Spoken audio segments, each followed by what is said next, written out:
Death Valley Days.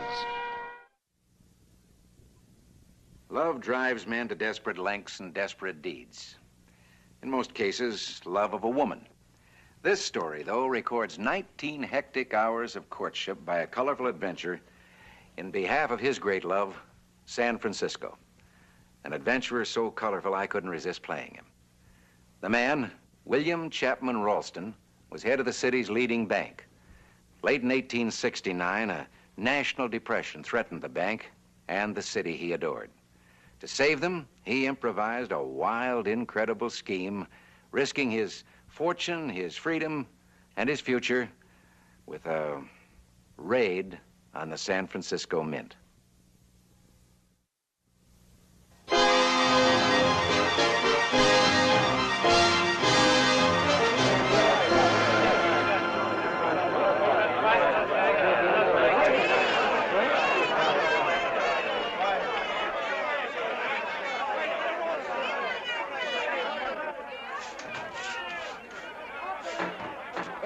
Wait a minute. This is San Francisco. We don't shut doors in people's faces. Open it up. Would you get me a chair, please? Go on, open it up. Those people out there are my friends. Thank you.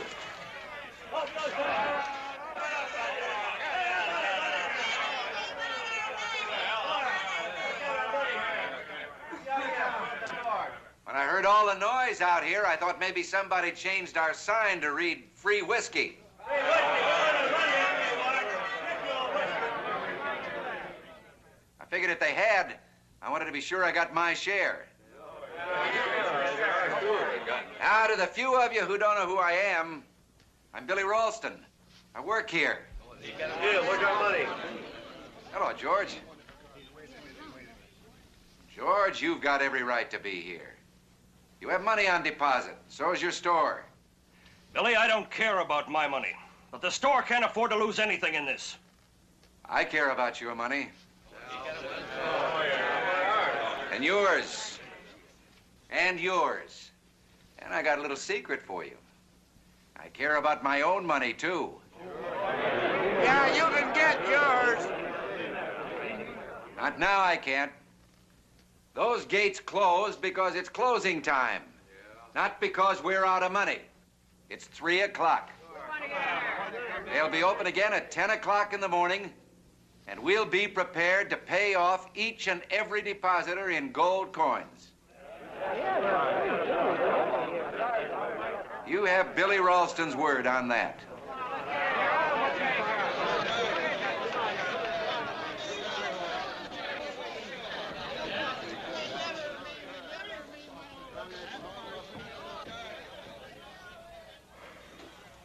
Maurice, you're chief cashier, not a pallbearer. But, Mr. Ralston, this is all the cash we have. There's nothing left in the vault, just those bars of gold bullion. Well, Mr. Dory, there's nothing to worry about as long as we have the bullion. Right up California Street is the mint with millions of dollars in gold coins. Now, all we have to do is persuade General Bradley to make the exchange. But suppose President Grant refuses again. Suppose he never got that telegram you sent him this morning. Maurice, I've told you 100 times, there are always ways of getting things done. Providing you think fast enough. Mr. Ralston, Mr. Harpending's here, and he's frantic. Well, Stephen, don't fret. Mr. Harpending was born frantic. Asbury rejoice. Well, the Lord arranged for you to be born in San Francisco, didn't he? What a city. What other place on earth could a banker be sitting on $1 million in gold bullion and have even his own stockholders afraid he's bankrupt? Have a cigar. You know I don't smoke. Well, try one anyway. It'll make you look prosperous. Maybe I'll lend you a fortune. You've lent too many fortunes already. That's why the bank's in trouble. Oh, no one can be in trouble when the wine is chilled. Billy. Please, Billy, listen to me. Go ahead. For your information, shares on all Comstock mines hit new lows on the exchange today. And the crews building the Central Pacific had to quit because of a blizzard. Everything you put the bank's money into is turning sour. Asbury, don't you think it's a little late for me to learn to cry? If I could, I'd be doing it now. The White House just turned us down again. Try this. It's a delightful wine. But, Billy... Washington still plans on sending the gold coins around the country to give people confidence in paper money. But that mob, you promised you'd open in the morning. We will. We've got to. If we don't, every bank in the city will go under.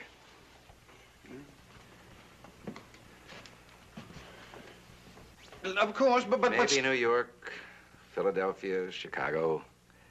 Maybe they're old enough to survive such a panic. San Francisco isn't. And I won't let San Francisco die. Well, may that be the last time today that I feel important enough to utter a noble sentiment. I disagreed with General Bradley when he said the president wouldn't approve. I suppose now I should serve steak for him tonight and crow for me. And with his inflated vanity, he's going to keep reminding you that he was right.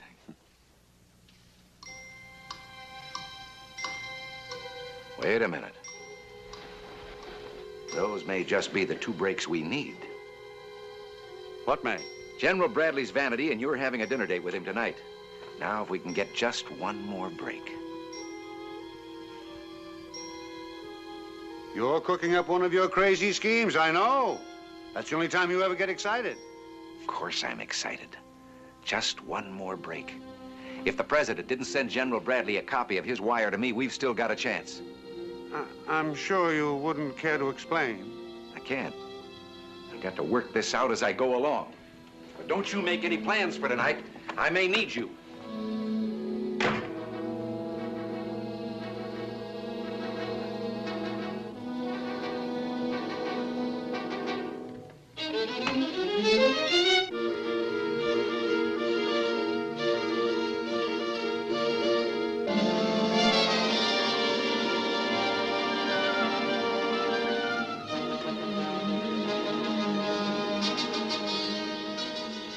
Afternoon, General. Oh, hello, Ralston. Well, is this a new picture? Oh, yes. Some of my friends persuaded me to have it taken. Oh, of course, I didn't want to wear all those medals, but the photographer insisted. Well, it's hard for some people to understand how a hero can still be a modest man. Exactly. Have a chair. No, that's all right. I just came by to see if you'd heard anything from the president. We must get our bullion exchange. Now. I am nothing but a humble soldier under my commander-in-chief. You get him to say yes, and I'll do it. Fine. But you'd better get permission fast. Once I leave this office at 5 o'clock, no one else is authorized to make the exchange. Yes, I know. Well, thank you, General Bradley. I'll see you at the office. Office? What office? Oh, good Lord. Don't tell me they did manage to keep it a secret. Oh, General, please, forget that I said anything. They worked so hard, I wouldn't want to spoil it. Ralston, spoil what? Well, I can understand how you got information from captured enemy soldiers. When you start interrogating, no secret is safe. Well, a general does acquire a knack for it. Well, they'll hate me for telling you. Yes? Well, you're not having dinner with Asbury Harpending alone tonight. I'm not. Oh, there'll be a group of us. Oh, well, I've gone this far, I might as well tell you the whole thing. It's a surprise dinner in your honor. Oh, you shouldn't be doing all this. Asbury's coming by at 5 o'clock to Shanghai you. Huh? Well, we're having a drink at my office first. Well, I'm glad you all understand and appreciate the contributions I've tried to make to our fair city. Yeah, we do, and, well, now that I've blurted out everything I know, I'd better be leaving.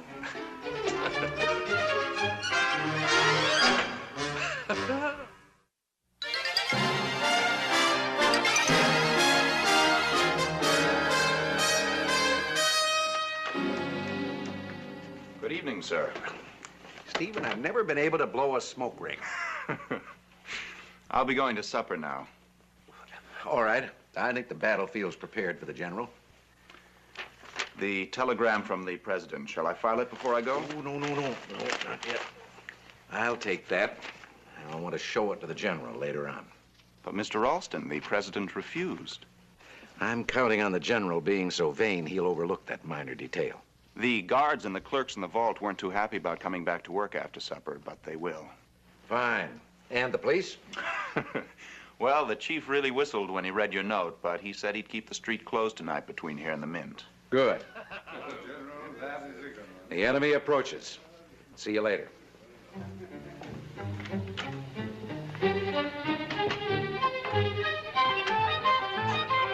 Well, here we are, Billy.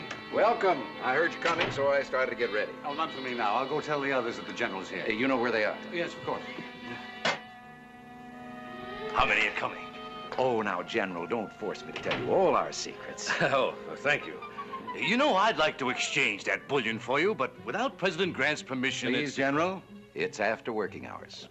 A toast to our Commander-in-Chief, to the President. Bottoms up. Put on the wrong pipe?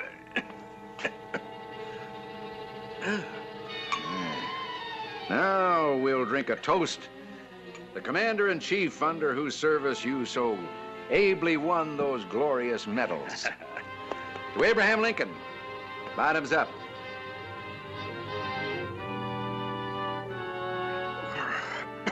No, I don't think I'd better. Now, General, don't tell me you're going to be modest about your drinking, too. I've been told that during the war, you were a better two-fisted drinking man than the president himself. Well, I did have a few on occasion. Besides, it wouldn't be fair. We drank to General Grant. Now we have to drink to his courageous opponent, to Robert E. Lee. Bottoms up. I don't think I'd better. To your mother. Bottoms up. To my mother. Bottoms up. To San Francisco. Bottoms up.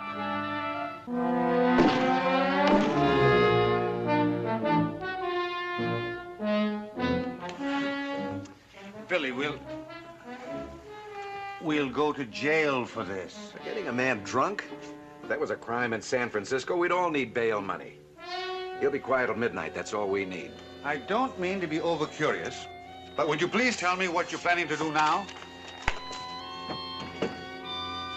There they are. The key to my entire scheme. We'll get our $1 million. That is, unless he's got another pair.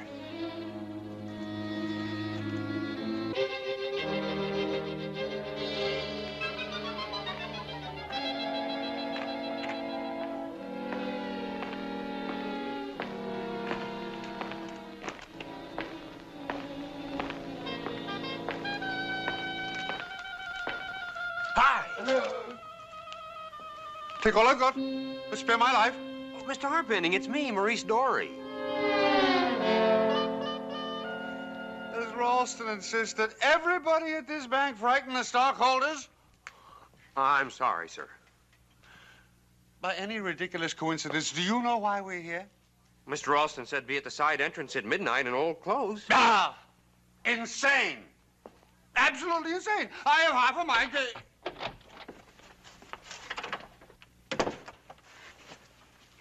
Asbury, Maurice. Well, imagine running into you at this hour. I must say that... Billy, what is this? Didn't you tell us to meet you? Thanks for showing up. Follow me.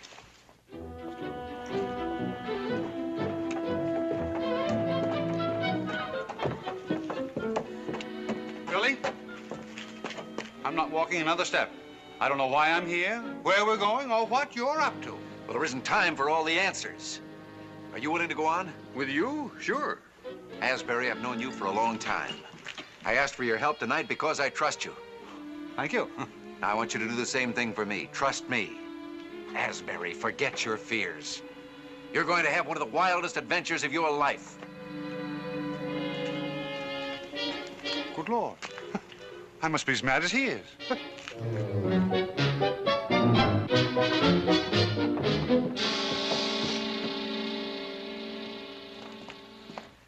Well, here we are. That's all perfectly logical, Asbury. If I want bread, I go to a bakery. When I want gold coins, I come here. But you don't think I'm going to help raid the United States Mint? Oh, certainly not. I'm going in alone. In heaven's name, why'd you bring us? Well, $1 million in gold coins weighs about 5 tons. I'd have to make too many trips alone without your help. Sir, the men on duty can't do any business without General Bradley.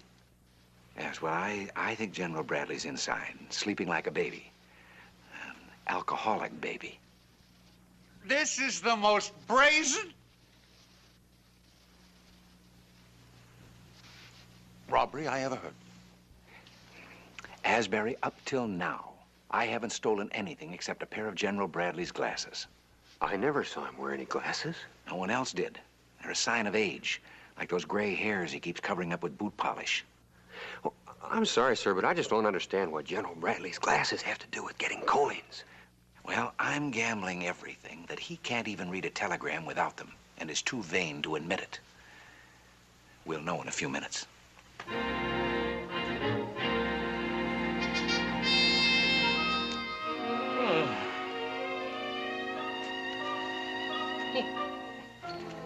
And when you didn't make it, we just called the dinner off. Oh, nobody saw you. Harpenning explained to them that you had to remain here on official business. Thank you. Oh. It's happened to all of us. Oh. This help? I guess not. Well, I'm certainly glad that I knew where to find you at this late hour, because we finally got the telegram from President Grant. Hey, Dad. See for yourself. Oh.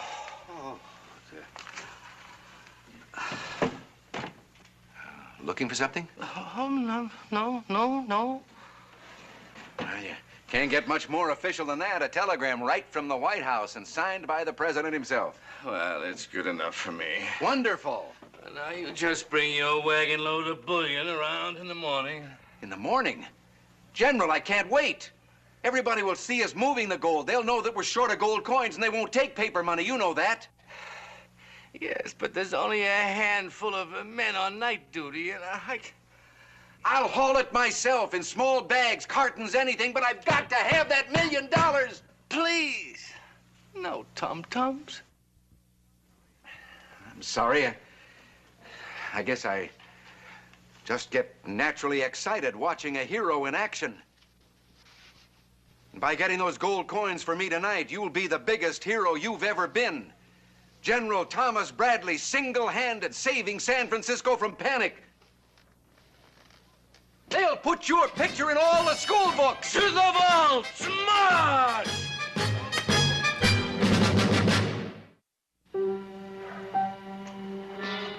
Here he comes.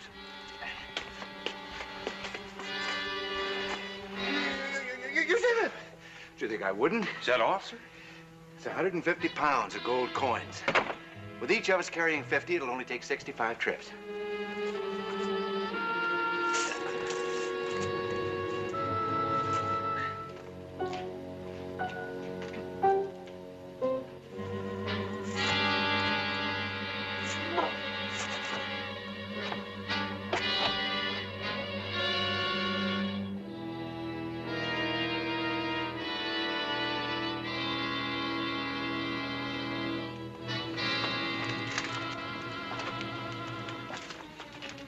Can't see him yet, but bring it out.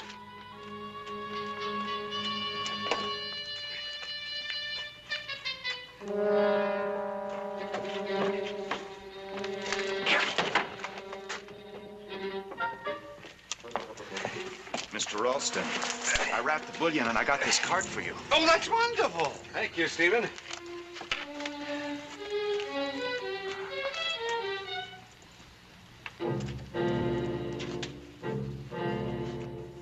We'll carry it, Stephen.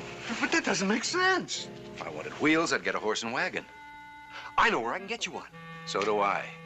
But any noise on California Street at this hour would bring every thug in the Barbary Coast.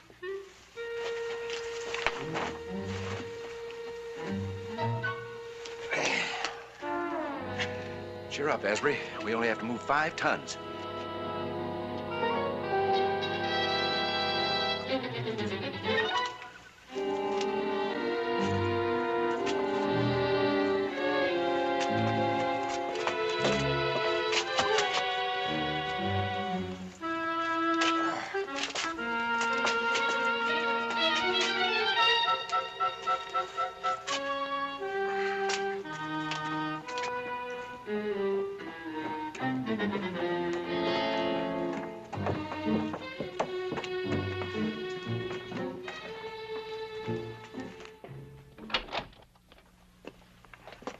Oh, sun's coming up. That's what I love about being a banker. You can't beat the hours. Are we really finished? Oh, don't ask him. He'll think of something else to do.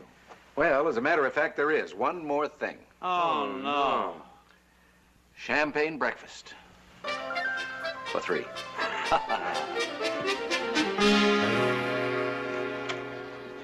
We're all set, Mr. Ralston. Good. I think I'll come out and watch the stampede myself. I just hope that money holds out. Maurice, that was gold we were hauling all last night. Well, I know, sir, but... $1 million worth. Well, I worked in a bank once where they had it run. And you know, if those big commercial depositors begin closing out their accounts of $50,000 to $100,000 apiece, that $1 million isn't going to last very long. One night with Asbury harp ending, you've learned to worry. Oh, I know, sir, but... There are commercial depositors outside in that mob, and they get just as frightened about their money as anyone else. But they're people. So our little show will work on them, too.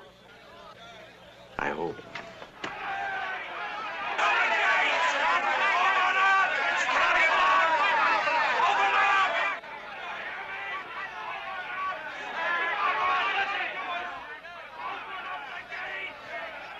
Well, I'd better get back out of danger. Don't forget, wait for my signal.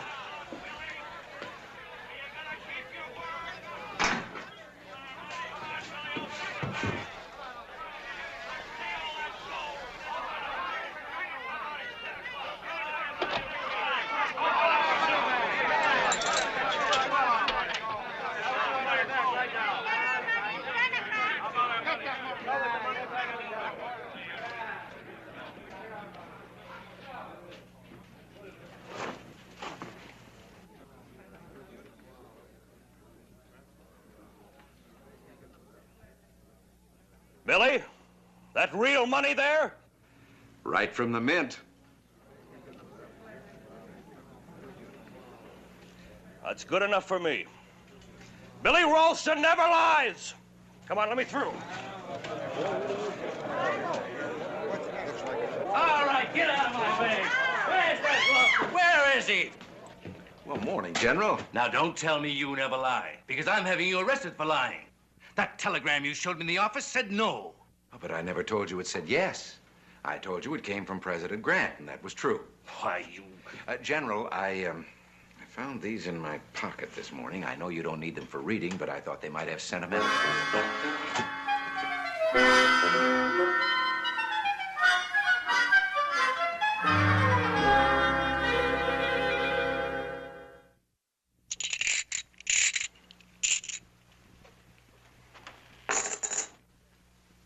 General Bradley did have Billy Ralston arrested for his midnight raid on the United States Mint.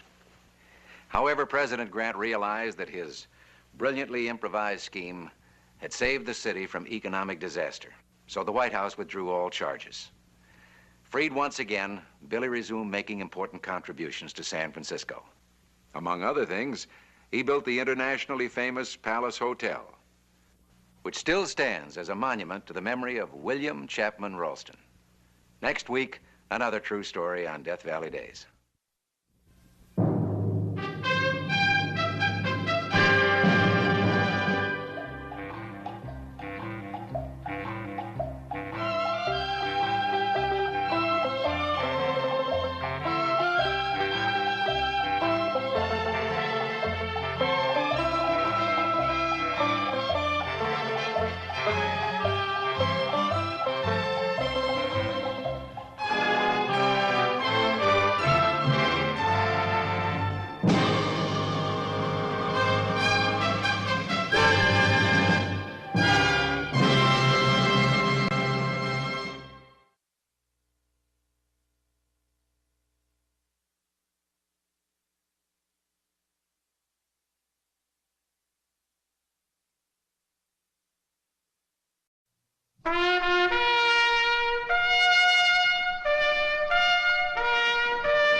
Death Valley Days.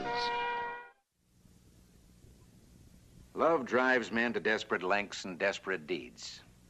In most cases, love of a woman. This story, though, records 19 hectic hours of courtship by a colorful adventurer in behalf of his great love, San Francisco. An adventurer so colorful I couldn't resist playing him. The man, William Chapman Ralston, was head of the city's leading bank. Late in 1869, a national depression threatened the bank and the city he adored.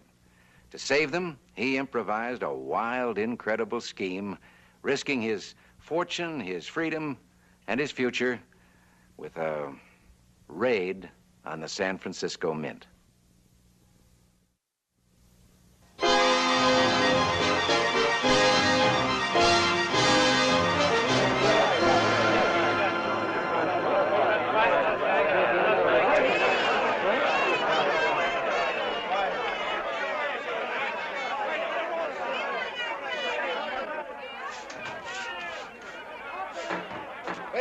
Wait a minute. This is San Francisco. We don't shut doors in people's faces. Open it up. Would you get me a chair, please? Go on, open it up. Those people out there are my friends. Thank you.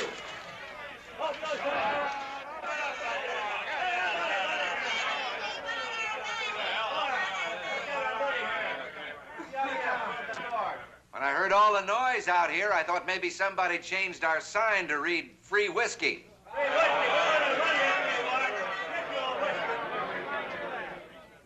figured if they had, I wanted to be sure I got my share.